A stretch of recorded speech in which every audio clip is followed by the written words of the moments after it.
모든 말씀 우리 구주 예수 그리스도의 이름으로 기도합니다. 아멘. 오늘 함께 봉독할 말씀은 사무엘상 16장 1절부터 13절 말씀입니다. 사무엘상 16장 1절로 13절 말씀 한 절씩 저희가 번갈아 가면서 봉독하겠습니다. 사무엘상 16장 1절로 13절입니다. 여호와께서 사무엘에게 이르시되 내가 이미 사울을 버려 이스라엘 왕이 되지 못하게 하였거늘 내가 그를 위하여 언제까지 슬퍼하겠느냐. 너는 뿔에 기름을 채워가지고 가라. 내가 너를 베들레헴 사람 이새에게로 보내리니 이는 내가 그의 아들 중에서 한 왕을 보았느니라 하시는지라. 사무엘이 이르되 내가 어찌 갈 수 있으리이까. 사울이 들으면 나를 죽이리이다 하니 여호와께서 이르시되 너는 암송아지를 끌고 가서 말하기를 내가 여호와께 제사를 드리러 왔다 하고 이새를 제사에 청하라. 내가 네게 행할 일을 가르치리니 내가 네게 알게 하는 자에게 나를 위하여 기름을 부을지니라. 사무엘이 여호와의 말씀대로 행하여 베들레헴의 이름에 성읍 장로들이 떨며 그를 영접하며 이르되 평강을 위하여 오시나이까. 이르되 평강을 위함이니라. 내가 여호와께 제사하러 왔으니 스스로 성결하게 하고 와서 나와 함께 제사하자 하고 이새와 그의 아들들을 성결하게 하고 제사에 청하니라. 그들이 오매 사무엘이 엘리압을 보고 마음에 이르기를 여호와의 기름 부으실 자가 과연 주님 앞에 있도다 하였더니 여호와께서 사무엘에게 이르시되 그의 용모와 키를 보지 말라. 내가 이미 그를 버렸노라. 내가 보는 것은 사람과 같지 아니하니 사람은 외모를 보거니와 나 여호와는 중심을 보느니라 하시더라.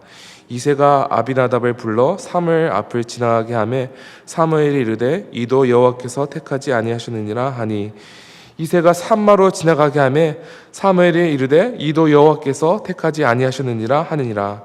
이새가 그의 아들 7을 다 사무엘 앞으로 지나가게 하나 사무엘이 이새에게 이르되 여호와께서 이들을 택하지 아니하셨느니라 하고 또 사무엘이 이새에게 이르되 내 아들들이 다 여기 있느냐.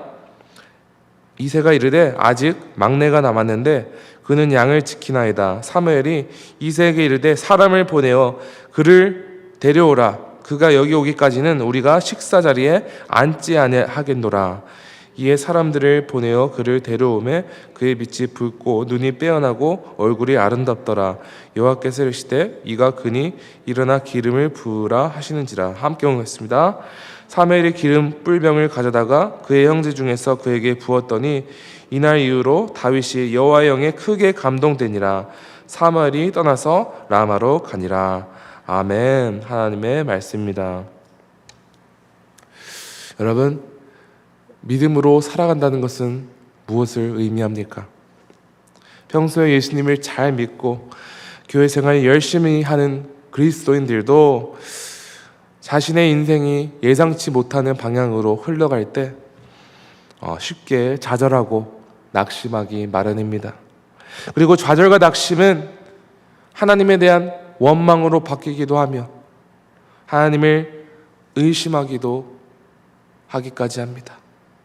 그러나 우리는 눈앞에 보이는 여러 인생의 굴곡 앞에서 좌절하고 낙심하고 그 결과 하나님을 원망하고 의심하는 것, 여러분 이것은 믿음으로 살아가는 것과 아주 거리가 먼 삶입니다.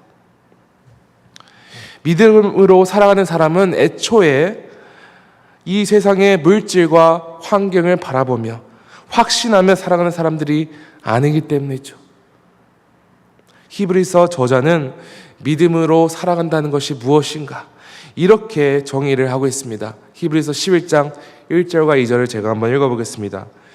믿음은 바라는 것들의 실상이요 보이지 않는 것들의 증거니 선진들이 이로써 증거를 얻었느니라. 히브리서 저자에 의하면 믿음으로 살아간다는 것은 보이지 않는 것에 대해 확신하며 그것이 이루어질 것을 소망하며 살아가는 것이라 말하였습니다. 그리고 히브리서 11장에는 수많은 믿음의 조상들이 이 같은 여정을 걸어간 그 예들을 기록하고 있죠. 예를 들어서 노아는 아직 눈앞에 보이지 않는 홍수에 대해 경고받았음에도 방주를 지으라는 말씀에 순종하며 사람들에게 엄청난 비난과 조롱을 받았음에도 불구하고 그 시간을 이겨냈습니다. 노아는 믿음의 사람이었기 때문에 그의 초점을 사람의 조롱과 비난에 주목한 것이 아니라 하나님의 약속을 바라보며 하나님을 신뢰하며 나아간 것입니다. 아브라함도 마찬가지였습니다. 그가 부르심을 받았을 때 자신의 고향을 떠나 어딘지도 모르는 약속의 땅으로 향하였을 때 그는 그 불확실한 상황에 주목하지 아니하였고 자신과 약속하신 하나님의 말씀에 의지하여 나아갔습니다. 뚜렷하게 눈에 보이는 정착점도 없이 또한 그럴듯한 성과도 없이 마냥 앞으로 전진하는 것은 그저 불안할 수밖에 없는 괴로운 여정입니다. 그러나 아브라함은 눈에는 보이지는 않으나 이 세상의 어느 약속보다 더 확실한 하나님의 약속을 신뢰하며 믿음으로 전진하였습니다. 여러분, 그러므로 믿음으로 살아간다는 것은 애초에 우리 눈앞에 보이는 것에 연연하는 삶이 아닙니다. 만약 눈앞에 보이는 여러 불안한 상황, 환경, 나를 어렵게 만드는 사람들을 믿고 따라간다면 우리의 믿음과 영적 가치관은 쉽게 흔들릴 수 있습니다. 그리고 그렇게 흔들리는 우리의 모습을 볼 때 우리는 우리의 믿음을 제대로 점검해야 합니다. 내가 주목하고 있는 것이 무엇인가? 믿음으로 살아간다는 것은 모든 역경 가운데도 상황과 환경을 바라보는 것이 아니라 하나님의 신실한 말씀을 붙잡고 하나님만 바라보며 전진하는 삶입니다. 그러나 동시에 우리는 여러 가지 일 때문에 고통받고 낙심하고 마음 아파하는 연약한 존재임을 기억해야 하죠. 성도 여러분, 그렇다면 우리가 삶 가운데 여러 역경이 찾아올 때, 인생의 굴곡이 찾아올 때 믿음의 사람들은 어떻게 이 시간들을 이겨낼 수 있으며 믿음으로 전진할 수 있습니까? 오늘 본문 말씀을 가지고 역경 속에서 믿음으로 승리할 수 있는 두 가지 방법을 소개하기 원합니다. 첫 번째로, 믿음으로 승리하는 삶은 하나님의 뜻에 신뢰하며 순종하는 삶입니다. 하나님의 뜻에 신뢰하며 순종하는 삶. 사무엘은 하나님의 뜻에 귀를 기울이며 그 말씀에 온전히 순종하는 사람이었습니다. 그렇기 때문에 그는 애초에 이스라엘 땅에 왕이 세워지는 것을 마땅치 못하게 생각했습니다. 하나님만이 오직 왕이셨기 때문이죠. 그러나 그는 하나님의 말씀대로 순종하여 첫 번째 이스라엘 초대 왕인 사울에게 기름을 부었고 그를 왕으로 세웠습니다. 그런데 사울 왕이 하나님 앞에 범죄하였고 그는 실패하였습니다. 사무엘상 15장에서 선지자 사무엘은 공식적으로 여호와 하나님께서 사무엘을 버렸으며 사울 왕을 버렸으며 더 이상 그와 함께 하시지 않을 것이라 이 말을 듣고 크게 상심하고 마음 아파했다고 기록하였습니다. 어제 말씀인 15장 35절에 이렇게 기록되었습니다.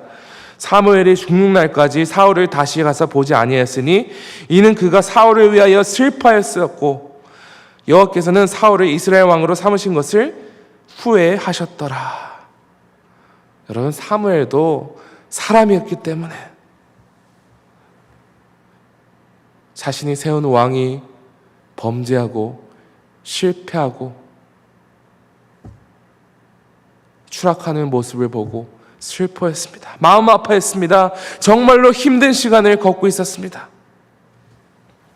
하지만 그럼에도 사무엘은 하나님의 선지자로서 하나님의 뜻을 전하고 하나님의 말씀대로 행해야 되는 사람이었습니다. 그리고 하나님께서는 사무엘에게 다시 믿음으로 일어나 전진하도록 그를 인도하셨습니다. 오늘 본문 말씀 1절을 제가 읽어보겠습니다. 여호와께서 사무엘에게 이르시되 내가 이미 사울을 버려 이스라엘 왕이 되지 못하게 하였거늘 내가 그를 위하여 언제까지 슬퍼하겠느냐. 너는 뿔에 기름을 채워가지고 가라. 내가 너를 베들레헴 사람 이새에게로 보내리니 이는 내가 그의 아들 중에서 한 왕을 보았느니라 하시는지라. 하나님께서는 사무엘에게 너가 언제까지 슬퍼하며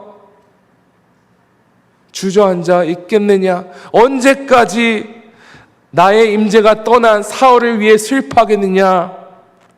좌절하고 낙심하고 있겠느냐? 말씀하시는 것입니다. 하나님께서는 사무엘에게 눈앞에 보이는 현상에 주목하지 말고 오직 하나님의 뜻에 신뢰함으로 하나님께 순종하며 나아가라고 말씀하고 계십니다. 그리고 하나님께서는 자신의 마음에 합한 사람을 왕으로 세우기 위해서 사무엘을 베들레헴 사람 이새에게로 보내셨습니다. 이에 사무엘의 반응은 어땠습니까? 4절 초반부만 제가 봉독하겠습니다. 사무엘이 여호와의 말씀대로 행하여 베들레헴의 이름에, 물론 잠시 후에 제가 소개하겠지만 사무엘은 잠시 하나님의 뜻에 주저하며 의심하는 시기가 있었습니다. 그러나 결국 그는 주의 말씀대로 순종했습니다. 여러분, 믿음의 사람들은 어떠한 상황 속에서도 하나님의 말씀만을 주목하며 하나님만을 신뢰하며 순종하는 사람들입니다. 어떠한 고난과 고통을 경험할지라도 우리가 신뢰하는 순종의 믿음의 대상이 살아계신 하나님이실 때 우리는 사무엘과 같이 마음이 아프고 낙심하여 주저앉고 싶을 때 하나님을 신뢰함으로 힘차게 믿음으로 전진할 수 있습니다. 첫 번째로 믿음으로 승리하는 삶은 하나님의 뜻에 신뢰하며 순종하는 삶이라고 말씀드렸습니다. 두 번째로 믿음으로 승리하는 삶은 하나님의 때를 인내하는 사람입니다. 하나님의 때를 인내하며 기다리는 사람들입니다.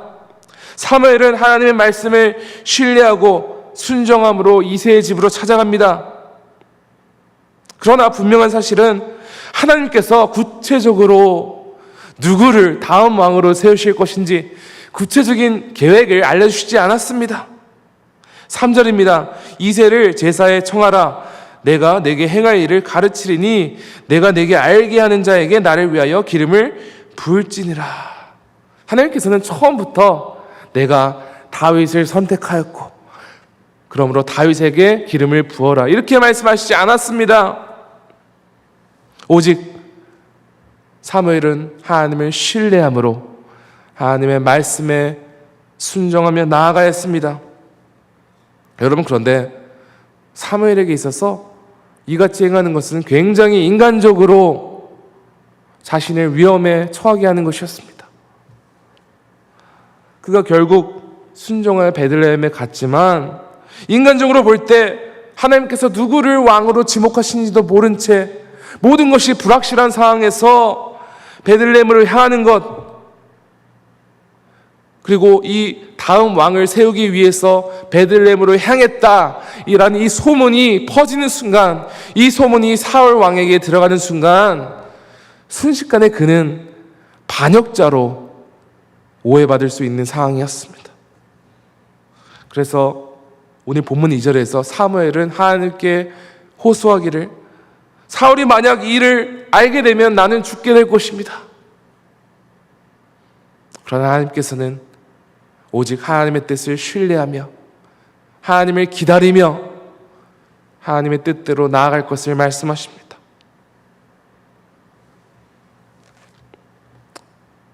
결코 쉬운 여정이 아니었습니다.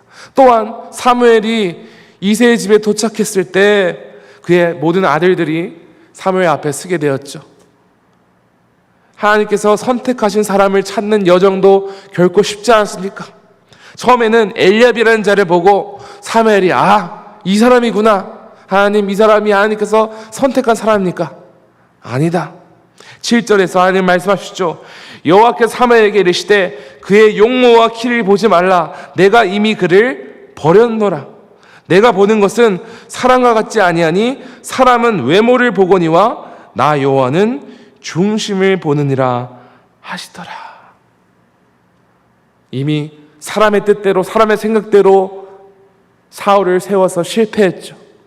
그래서 하나님께서는 용모와 키를 보고 겉모습만 보고 판단하지 말라 하시면서 그 사람이 아니다. 이후에도 이새가 데리고 온 아비나답, 삼마, 이 모두 다 하나님이 원하는 사람들이 아니었습니다. 여러분 같으면 만약에 사무엘의 입장이었다면 어떠셨겠습니까? 모든 것이 불확실한 상황 속에서 빨리 왕을 세우고 그곳을 떠나야 한다는 그런 부담감이 있지 않으셨겠습니까? 혹은 이 불확실한 상황 속에서 베들레헴에 온 결정조차 후회하고 있지는 않았을까요? 여러분, 우리는 이렇게 불확실한 상황에 있는 것을 좋아하지 않습니다. 그래서 어떻게 해서든 삶 속에서 원하는 결과물을 빨리 얻어내려고 세상적인 방법을 의지하고 사람을 의지합니다. 만약에 경제적으로 어려운 시간을 보내고 있다면 어떻게 해서든 세상적인 방법으로 해결해 보려고 하고 사람을 의지해 봅니다. 혹은 몸에 연약한 질병을 가지고 있을 때 그 질병을 위해서 좋다고 하는 것들 모두 다 의지해보고 사람을 의지하고 세상 방법을 의지하죠. 제가 말씀드리고자 하는 것은 이러한 일이 있을 때 우리가 세상에서 할 수 있는 것을 하지 말라고 하는 것이 아닙니다. 경제적으로 어려우면 우리가 지혜를 발휘하여서 그 시간을 이겨내야겠죠. 질병이 있을 때 우리는 병원에 찾아가야겠죠. 하지만 이처럼 모든 것이 불확실한 상황 속에서 세상만 의지하고 사람만 의지하고 하나님의 때를 신뢰하지 아니하며 하나님을 기다리지 않는다면 우리는 결코 믿음의 사람이라 우리 자신을 부를 수 없습니다. 하나님께 속한 백성은 하나님의 때를 기다리며 인내하는 사람들입니다. 우리는 우리의 이성이 아닌 하나님의 뜻에 고정하며 하나님의 뜻과 때를 기다리며 인내해야 합니다. 하나님께서 절대로 그 말씀을 이루어주실 신실하신 분이심을 믿을 때 우리는 인내할 수 있습니다. 사람의 기준이 아니라, 사람의 관점이 아니라 하나님의 뜻과 하나님의 섭리를 믿는 사람이 진정으로 하나님을 인내하며 기다리는 믿음의 사람인 줄 믿으시기 바랍니다. 사랑하는 성도 여러분, 혹시 오늘 여러분 가운데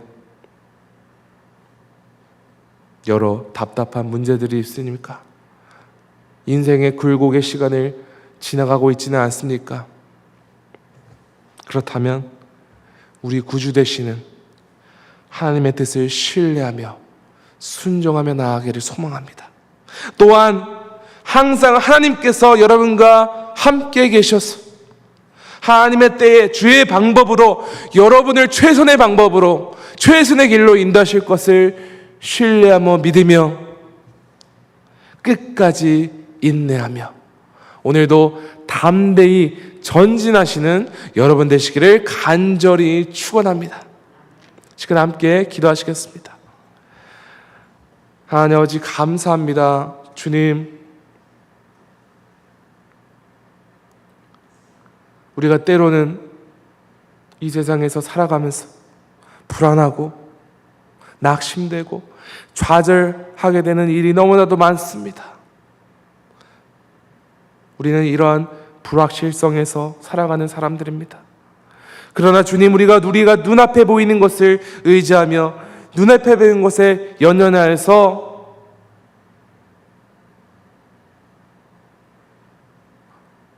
좌절하며 낙심하지 않기를 원합니다.